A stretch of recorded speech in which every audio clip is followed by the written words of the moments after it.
حضرات صحابہ رضوان اللہ تعالیٰ علیہم اجمعین کو چونکہ اپنے یعنی کائنات کے اور روئے زمین کے سب سے افضل ترین انسان کی یہ صحبت مل گئی، ان کی یہ خوش نصیبی تھی کہ وہ اس اللہ پاک نے ان کا انتخاب اس کے لیے فرمایا۔ حدیث شریف میں آتا ہے کہ اللہ جل شانہ نے صحابہ کا انتخاب فرمایا ہے کہ یہ رسول اللہ صلی اللہ علیہ وسلم کے ساتھ ہوں گے، یہ وہ لوگ ہوں گے جو حالت ایمان میں آپ کو دیکھیں گے اور آپ کی بات سنیں گے۔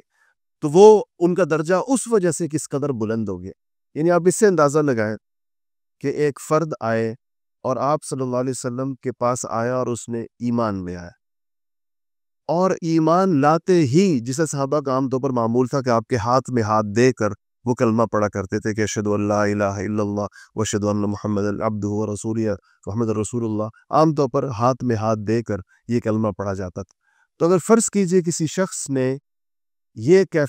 آئے کوئی آدمی اور ایمان لائے، اور ابھی آپ صلی اللہ علیہ وسلم کے ہاتھ میں اس کا ہاتھ ہو اور اس کا ہارٹ فیل ہو جائے اور اس کا انتقال ہو جائے، تو اس کی صحابیت طے ہو جاتی، وہ صحابی سمجھا کیونکہ حالت ایمان میں دنیا سے چلا گیا۔ اور روئے زمین کے تمام اولیاء جنہوں نے 50-60 سال مجاہدے کی زندگی گزاری ہو، وہ اس کے پاؤں کی خاک کے برابر نہیں ہو پاتے۔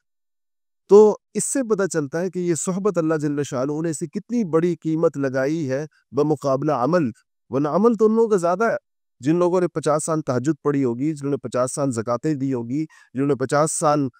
حج کیے ہوں گے اور جہاد کیا ہوگا اور نیکی کے سینکڑوں ہزاروں کام کیے ہوں گے، لیکن اس نے تو صرف کلمہ پڑھا بھی سب، اس کی زبان سے کلمہ ارشاد ہوا اور اس کے بعد اس کا آخری وقت آ گیا۔ جیسے بہت سارے لوگ تھے کہ جس دن کلمہ پڑھا اسی دن ان کا انتقال بھی ہوا ہے، لیکن درجہ اللہ تعالیٰ کے نزدیک وہ جو صحبت کا جو مقام ہے وہ اتنا بلند ہے کہ اس کی بنیاد پر اس کے لیے ایک درجہ اور ایک سٹیٹس ایسا طے ہوا ہے کہ جس کو کوئی عمل بھی، انسان کا اختیاری کوئی عمل اس تک نہیں پہنچ سکتا۔